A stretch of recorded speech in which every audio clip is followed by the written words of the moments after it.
Hello guys, क्या हाल चाल आप सबके। तो आज हम पढ़ने जाने वाले हैं VLDA फर्स्ट ईयर एनाटॉमी में कि सेल के अंदर होता क्या क्या है। The cell is the basic building block of living organisms. जो सेल होती है ना, यानी कि जो कोशिका होती है, वो एक महत्वपूर्ण इकाई होती है हर लिविंग ऑर्गेनिज्म की। यानी कि एक एक सेल मिलके बिल्डिंग की तरह हमारा शरीर को बनाती है। Bacteria and parasite that causes malaria. जो बैक्टीरिया और पैरासाइट होते हैं ना, जो मलेरिया करते हैं, कंसिस्ट ऑफ सिंगल सेल। वे सिंगल सेल के होते हैं। कौन? बैक्टीरिया और parasite. While plants and animals are made up of millions of cell. लेकिन जो प्लांट्स होते हैं ना, पौधे और जीव जंतु हो गए, वो मिलियंस ऑफ सेल्स से बने होते हैं, मतलब करोड़ों कोशिकाओं से मिलकर बने होते हैं। मोस्ट सेल्स आर स्फेरिकल और क्यूब शेप्ड। जो ज्यादातर सेल्स होती है ना, ज्यादातर कोशिकाएं स्फेरिकल और क्यूब आकार की होती हैं। क्यूब मतलब एक बक्से के आकार की, स्फेरिकल मतलब एक गेंद आकार की। सम हैव डिफरेंट शेप्स, और कईयों के डिफरेंट शेप भी होते हैं। Most cells are so small that a microscope is needed to see them. लगभग सेल होती है ना, ज्यादातर सेल्स बहुत छोटी होती हैं और उनके लिए माइक्रोस्कोप की सहायता लेनी पड़ती है। Although a few cells, example ostrich eggs, are so large that they can make a meal for several people. जबकि कई सेल इतनी बड़ी भी होती हैं जो कई लोगों का खाना भी बना सकती हैं, जैसे कि ऑस्ट्रिच का egg. A normal cell is about 0.02 of a millimeter. जो नॉर्मल सेल होती है ना, वो 0.02 डायमीटर मिलीमीटर की होती है। When you look at a typical animal cell with a light microscope, it seems quite simple with only a few structures visible. जब आप किसी भी एनिमल की सेल को देखेंगे ना, नॉर्मल एनिमल की सेल को देखेंगे, तो उसमें हमें क्या दिखेगा? माइक्रोस्कोप में देखने से कुछ स्ट्रक्चर्स हमें विजिबल होंगे। कुछ स्ट्रक्चर्स जो कि सिंपल से स्ट्रक्चर्स होते हैं ना, वो हमें दिखेंगे। 3 main parts can be seen. कुछ 3 यहाँ पर दे रखे हैं जो देख सकते हैं हम माइक्रोस्कोप में सिंपल सेल के। एन आउटर सेल मेम्ब्रेन और प्लाज्मा मेम्ब्रेन। एक सिंपल सेल को माइक्रोस्कोप में देखने से हमें उसमें क्या दिखेगा? एन आउटर सेल मेम्ब्रेन और प्लाज्मा मेम्ब्रेन। जो प्लाज्मा मेम्ब्रेन होगी ना, प्लाज्मा मेम्ब्रेन मतलब जो एक सेल है ना, उसकी आउटर कवरिंग को ही हम प्लाज्मा मेम्ब्रेन कहते हैं। यानी कि मान लीजिए ये एक सेल है, तो इस सेल की जो आउटर कवरिंग है ना, ये वाली, इसी को हम प्लाज्मा मेम्ब्रेन कहते हैं। An inner reason called the cytoplasm. और जो ये हो गया ना, जो भी ये खाली जगह है ना, ये एक फ्लूइड से भरी होती है जिसे हम साइटोप्लाज्म कहते हैं। और लास्ट में आता है द न्यूक्लियस। एक न्यूक्लियस होता है सेंटर में, उसे हम देख सकते हैं। आगे हम पढ़ेंगे प्लाज्मा मेम्ब्रेन के बारे में। The thin plasma membrane surrounds the cell. जो प्लाज्मा मेम्ब्रेन होते हैं ना, वो बहुत पतली होती है। सराउंड द सेल मतलब सेल के बाहर को होती है। Separating its contents from the surroundings and controlling what enters and leaves the cell. अब ये क्या काम करती है कि जो सेल होता है ना, सेल के अंदर जो मैंने अभी साइटोप्लाज्म बताया था कि साइटोप्लाज्म अंदर के खाली जगह में भरा होता है। जो सेल के बाहर चीजें पड़ी होती है ना, और जो सेल के अंदर चीजें होती हैं, उन दोनों को ये अलग अलग रखने में सहायता करता है। और क्या करता है ये कि ये देखता है कि क्या अंदर आ रहा है सेल के और क्या बाहर जा रहा है सेल के। The plasma membrane is composed of 2 male molecules. जो प्लाज्मा मेम्ब्रेन होती है ना, वो 2 चीजों से मिलकर बनी होती है। 2 मेन चीजों से मिलकर बनी होती है। क्या होती है वे 2 चीज? Fat and proteins. फैट कौन सा? फोस्फोलिपिड्स। फोस्फोलिपिड से बनी होती है और प्रोटीन से बनी होती है। The fats are arranged in a double layer with the large protein molecule dotted about in the membrane. जो फोस्फोलिपिड होती है ना, ये सेल मेम्ब्रेन कुछ ऐसी होती है दोस्तों।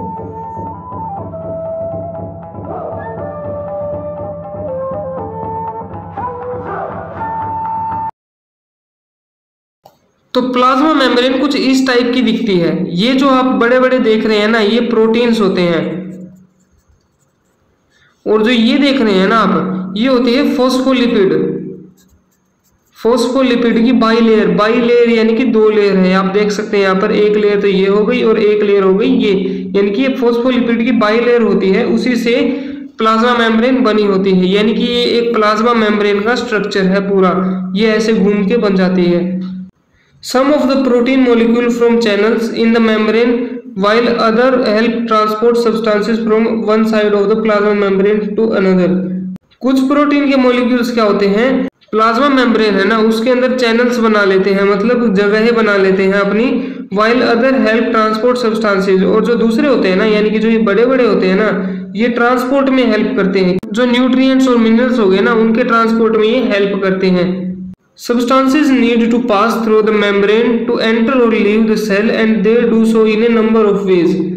जो सेल के अंदर और सेल के बाहर जो सब्सटेंस पाए जाते हैं ना, यानी कि कोई चीज पाई जाती है ना सेल के अंदर या बाहर, उनको एक्सचेंज होना पड़ता है। मतलब किसी को बाहर जाना होगा सेल से और किसी को अंदर भी आना हो सकता है सेल से। तो वे कैसे होते हैं? ये कुछ स्टेप्स होते हैं, यानी कि कुछ तरीके होते हैं, उन्हीं से हो सकता है। ये क्या होते हैं? Some of this process require no energy. कई मॉलिक्यूल्स को जाने में कोई एनर्जी नहीं लगती, या तो वो अंदर आते हैं या बाहर आते हैं, उनमें कोई एनर्जी नहीं लगती। दे आर पैसिव, जिनमें एनर्जी नहीं लगती वे पैसिव होंगे। वाइल अदर रिक्वायर एनर्जी, लेकिन जो दूसरे हैं कई मॉलिक्यूल्स, उसमें एनर्जी की रिक्वायर होती है, उसे हम एक्टिव कहेंगे। इसके बारे में हम डिटेल में आगे पढ़ेंगे। द प्रोसेस इंक्लूड, किन किन तरीकों से ट्रांसफर हो सकता है? डिफ्यूजन से, ओस्मोसिस से, एक्टिव ट्रांसपोर्ट से, फैगोसाइटोसिस, पाइनोसाइटोसिस एंड एक्सोसाइटोसिस। अब इनके बारे में हम आगे डिटेल में पढ़ेंगे।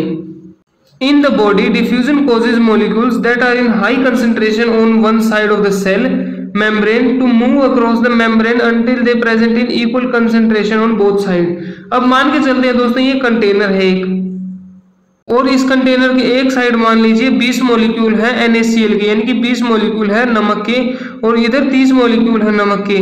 तो ये क्या करेगा? इक्विलिब्रियम स्थापित करेगा, मतलब दोनों तरफ बराबर होने की कोशिश करेगा।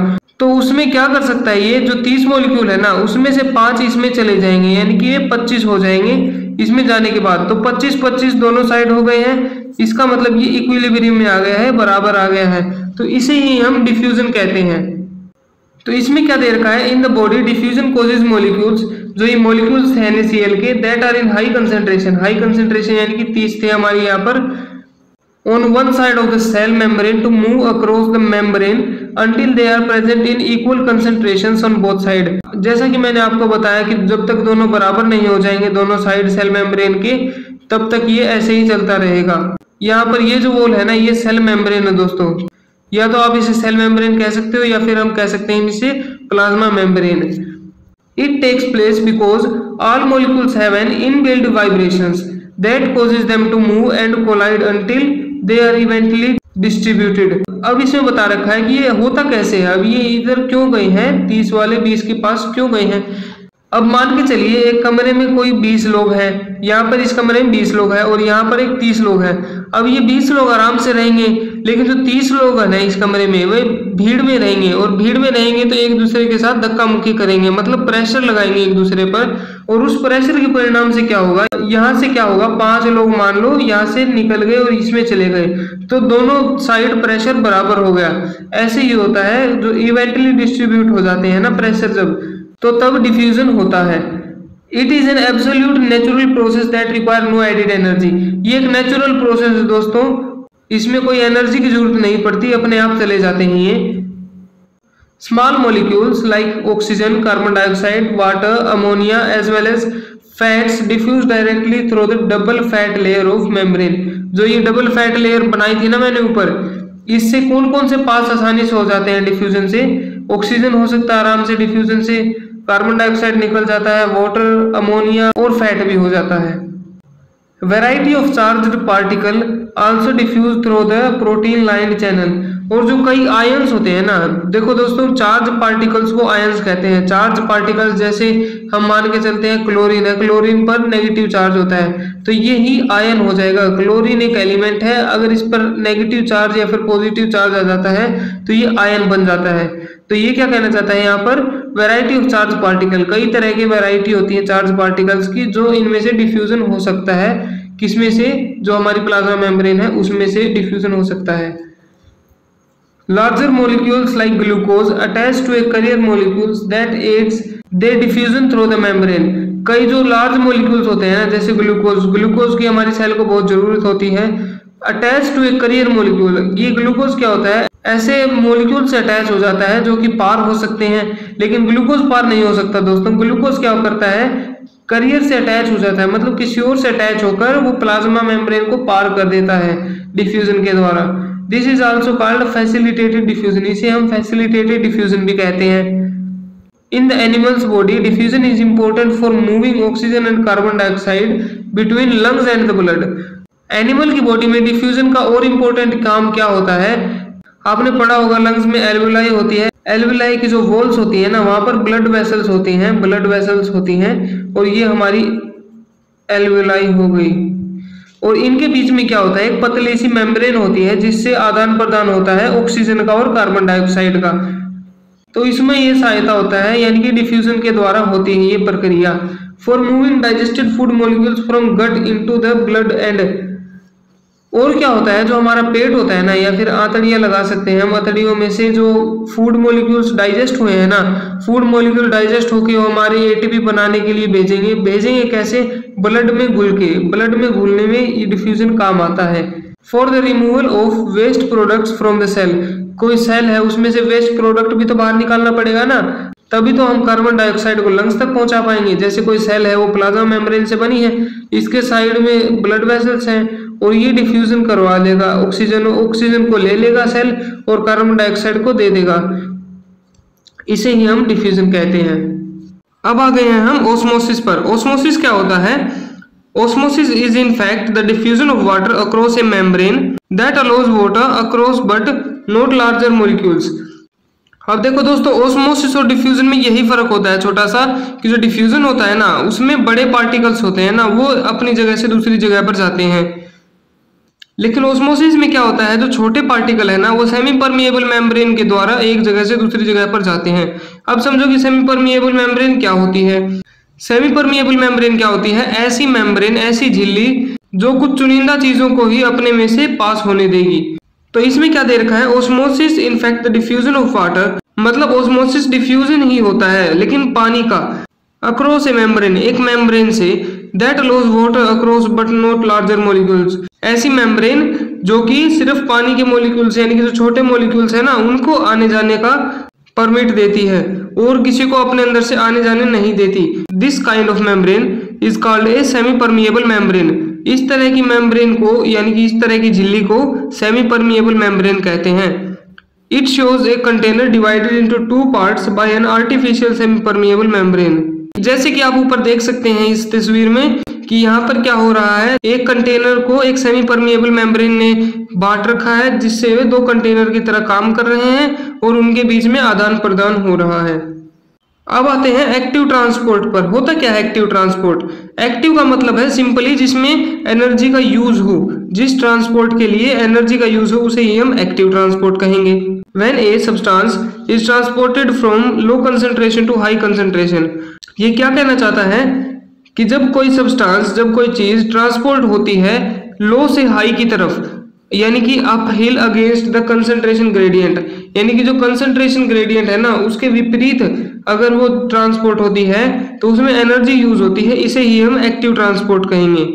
और इसमें जो लो कंसंट्रेशन का मतलब है यहाँ पर कि किसी जगह पर किसी चीज का कम मात्रा में होना मतलब लो कंसंट्रेशन, और किसी जगह पर किसी चीज का हाई अमाउंट में होना उसे ही हम हाई कंसंट्रेशन कहेंगे।